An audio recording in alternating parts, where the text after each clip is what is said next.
Hello friends, welcome to BPSC Darpan. आज हम study करेंगे जनवरी 2023 के सामान्य ज्ञान दर्पण का। वहाँ से भी खास करके टॉप 30 एमसीक्यू का। मतलब जनवरी 2023 के सामान्य ज्ञान दर्पण में जो 30 मोस्ट इम्पोर्टेंट करंट अफेयर्स दिए गए हैं उसका हम स्टडी करेंगे। 30 एमसीक्यू का स्टडी करेंगे। तो चलिए हम टाइम वेस्ट किए बगैर स्टार्ट करते हैं। तो आज का फर्स्ट क्वेश्चन है, गृह मंत्री अमित शाह ने हाल ही में कौन सा कोर्स पहली बार हिंदी में लॉन्च किया? तो यह है एमबीबीएस का कोर्स। एमबीबीएस का कोर्स मध्य प्रदेश में एमपी में यह कोर्स लॉन्च किया गया है। एमपी मेडिकल कॉलेज में एमबीबीएस का कोर्स हिंदी में लॉन्च किया गया है। पब्लिक अफेयर्स इंडेक्स 2022 में बड़े राज्यों में शीर्ष स्थान कौन सा राज्य का रहा है? मतलब किस राज्य का शीर्ष स्थान रहा है? फर्स्ट स्थान बड़े राज्यों में कौन सा राज्य का रहा है? तो यह राज्य है हरियाणा। असमानता को कम करने के लिए प्रतिबद्धता सूचकांक 2022 जारी किया गया। इस सूचकांक में भारत को कौन सा रैंक प्रदान किया गया है? तो इसमें भारत को 123वां रैंक प्रदान किया गया है।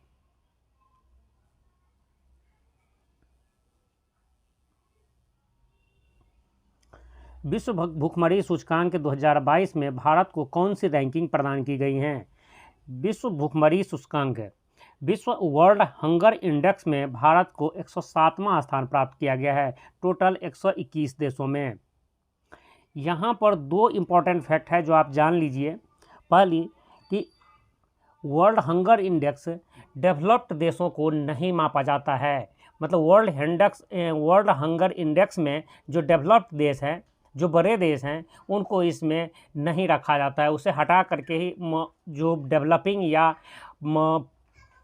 अनडेवलप्ड कंट्री हैं उसे इस लिस्ट में रखा जाता है। तो इस बार 121 देशों पर यह हंगर इंडेक्स 121 देशों के लिए निकाला गया था, जिसमें भारत का 107वां स्थान रहा। ये बहुत ही ख़राब स्थान रहा। हमारे जितनी पड़ोसी देशों हैं इनमें अफ़गानिस्तान के बाद हमारा सबसे ख़राब स्थान रहा है। यदि एक नज़र देखें तो आपको पता चल जाएगा कि इसमें नेपाल का रैंक 81 रहा, पाकिस्तान का 99 रहा, श्रीलंका का 64 रहा और बांग्लादेश का 84 रहा। सिर्फ इसमें अफ़गानिस्तान का हमसे ज़्यादा रहा 109, जिसके वजह से भारत सरकार ने इसका पुरजोर विरोध किया है। इसे मानने से इस इंडेक्स को इनकार कर दिया गया है, क्योंकि श्रीलंका की जो स्थिति आज बदतर है ये भी हंगर इंडेक्स में हमसे अच्छे रैंक पर है, 64वें रैंक पर हैं। चलिए आगे देखते हैं। प्रधानमंत्री नरेंद्र मोदी और यूएन चीफ के मध्य द्विपक्षीय वार्ता हाल ही में कहाँ संपन्न हुआ है? यह द्विपक्षीय वार्ता केवड़िया गुजरात में संपन्न हुआ है, जहां पर हमारे प्राइम मिनिस्टर नरेंद्र मोदी और यूएन के महासचिव एंटोनियो गुटेरेस के बीच में यह मीटिंग हुआ है, द्विपक्षीय वार्ता हुआ है।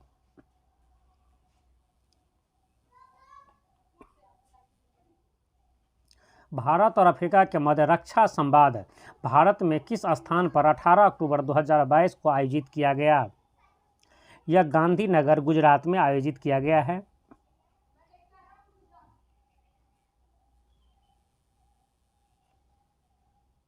निम्नलिखित में से किस परमाणु सक्षम पनडुब्बी से बैलिस्टिक मिसाइल SLBM को सफलतापूर्वक लॉन्च किया गया है? यह है INS अरिहंत।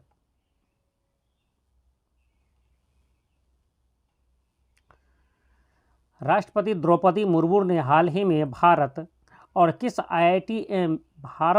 किस IIT में उच्च शक्ति वाले माइक्रोवेव घटकों की डिजाइन और विकास के लिए परम कामरूप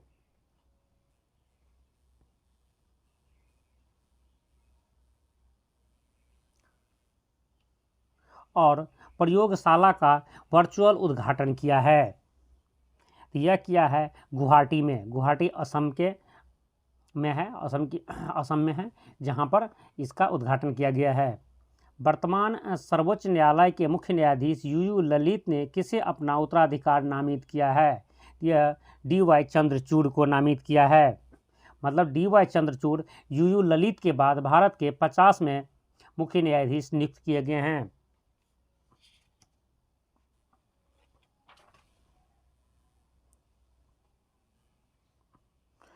भारत सरकार ने हाल ही में किसे नए chief of defence staff CDS के रूप में नियुक्त किया है? यह जनरल अनिल चौहान को नियुक्त किया है।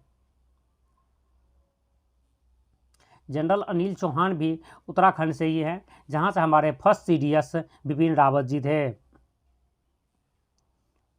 उत्तर प्रदेश के पूर्व मुख्यमंत्री मुलायम सिंह यादव ने 10 अक्टूबर 2022 मुलायम सिंह यादव का 10 अक्टूबर 2022 को निधन हो गया। वह कितनी बार उत्तर प्रदेश के मुख्यमंत्री बने थे? वह 3 बार यूपी के मुख्यमंत्री बने थे। वह एक पहलवान थे और एक शिक्षक भी थे। पहलवान और शिक्षक दोनों के साथ साथ वह बाद में पॉलिटिक्स में भी आ गए। भारत के किस शहर में 18 से 21 अक्टूबर 2022 को अंतर्राष्ट्रीय आपराधिक संगठन इंटरपोल की 90वीं महासभा का आयोजन किया गया? यह नई दिल्ली में किया गया।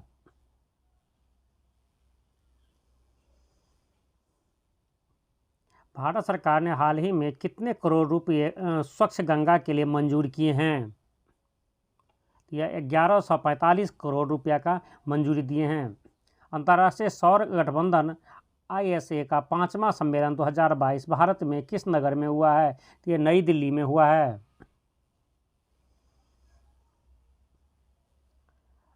संघाई सहयोग संगठन की क्षेत्रीय आतंकरोधी संरचना परिषद ITA SCO की 38वीं बैठक संपन्न हुई है।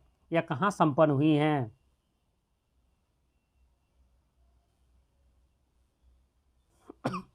तो यह नई दिल्ली में संपन्न हुई हैं। छठा पूर्वी एशिया शिक्षा मंत्री शिखर सम्मेलन किस देश में आयोजित हुआ है? तो यह वियतनाम में आयोजित हुआ है। वियतनाम का राजधानी हनोई है।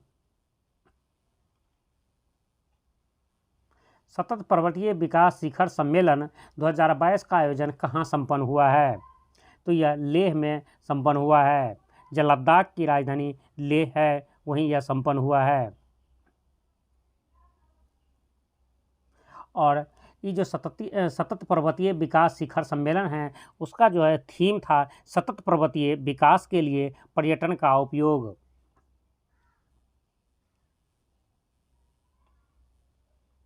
भारत की नौसेना द्वारा सैन्य अभ्यास प्रस्थान का आयोजन कहाँ किया गया? यह किया गया कृष्णा गोदावरी बेसिन में।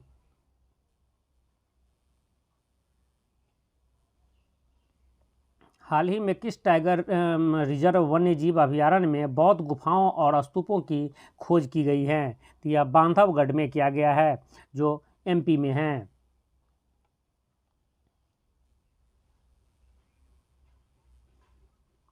प्रोफेसर शांते पावो को वर्ष 2022 का किस क्षेत्र में नोबेल पुरस्कार प्रदान किया गया है? तो उसे चिकित्सा का नोबेल पुरस्कार प्रदान किया गया है।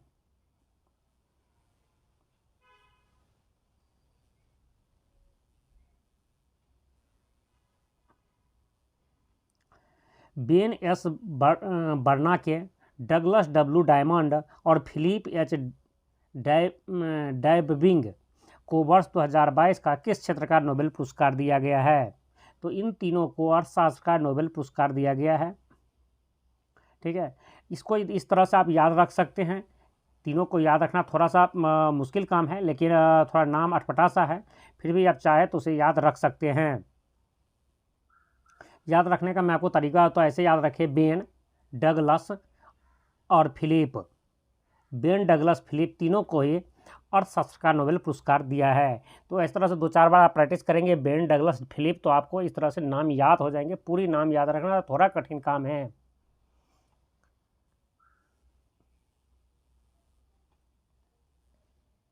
वर्ष 2022 में दादा साहेब फाल्के पुरस्कार 2022 के लिए निम्नलिखित में से किसे चुना गया है? मतलब यह 2022 में दादा साहब फाल्के पुरस्कार दिया गया है, जबकि यह 2020 के लिए दिया गया है। यह आशा पारेख जी को दिया गया है।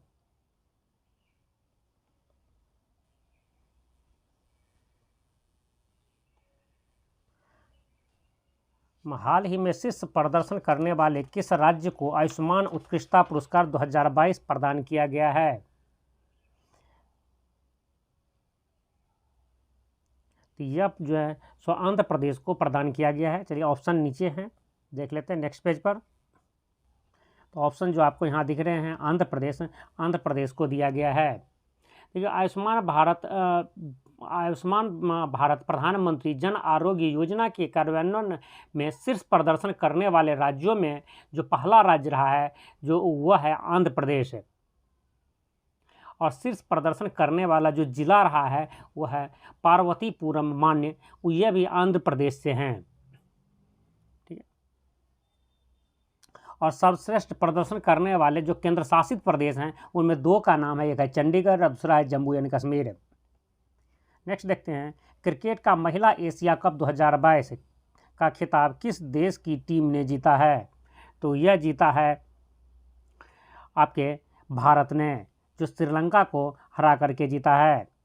और महिला एशिया कप बांग्लादेश में इस बार इसका आयोजन हुआ था।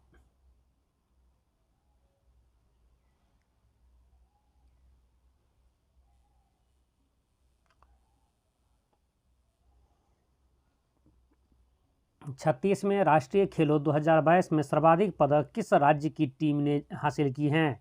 तो यह महाराष्ट्र की टीम ने हासिल की हैं। देखिए यहाँ पर एक कन्फ्यूजन है, मैं आपको यहाँ बता देना चाहता हूँ। देखिए बुक जो प्रतियोगिता सामान्य ज्ञान दर्पण का यह क्वेश्चन है, सामान्य ज्ञान दर्पण ने इसका आंसर सर्विसेज दिया है, लेकिन इसका आंसर महाराष्ट्र होगा। उसके पीछे एक रीज़न है, मैं आपको बता देना चाहता हूँ यहाँ पर। यदि क्वेश्चन ये होता कि 36वें राष्ट्रीय खेल 2022 में सर्वाधिक पदक किस राज्य की टीम ने हासिल की हैं, तो राज्य की टीम ने है, तो इसमें महाराष्ट्र आंसर है। यदि राज्य ना होता, सिर्फ ये होता 36वें राष्ट्रीय खेलों में सर्वाधिक पदक किस टीम ने हासिल की हैं, तो सर्विसेज ने हैं। सबसे ज़्यादा सर्विसेज ने जीता है, जबकि राज्यों में सबसे ज़्यादा महाराष्ट्र ने जीता है।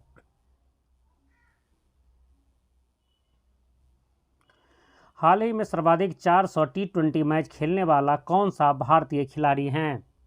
तो यह भारतीय खिलाड़ी हैं रोहित शर्मा।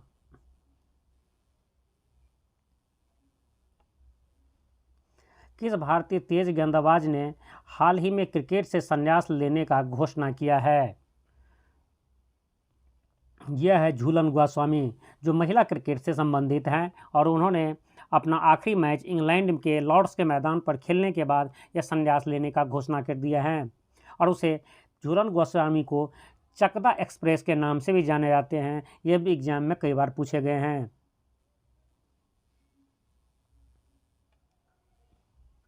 किस गांव को भारत का पहला 24/7 सौर ऊर्जा संचालित गांव घोषित किया गया है? यह मोढेरा गांव जो गुजरात में है, गुजरात के, तो उसे यह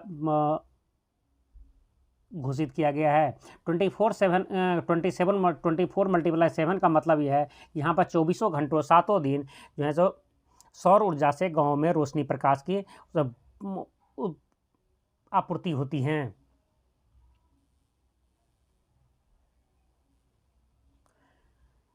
सिहान करुणा तिलक किस देश के लेखक हैं जिन्हें उसके उपन्यास the 7 moons of Maali Almeida के लिए वर्ष 2022 का बुकर पुरस्कार प्रदान किया गया है? तो वह श्रीलंका के उपन्यासकार हैं।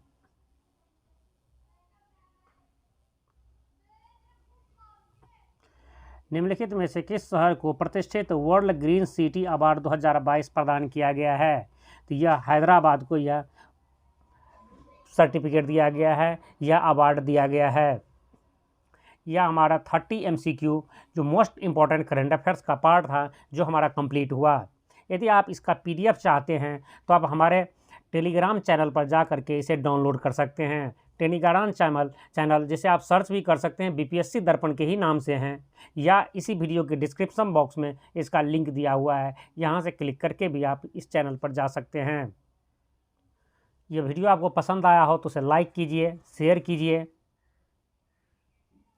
और आप इस चैनल पर नए हैं तो अभी के अभी इस चैनल को सब्सक्राइब कर लीजिए और बेल आइकन को प्रेस कर दीजिए, जिससे मेरे नेक्स्ट आने वाले वीडियो का नोटिफिकेशन आप तक आसानी से पहुंच जाएं और लाभ उठा सकें। जय हिंद।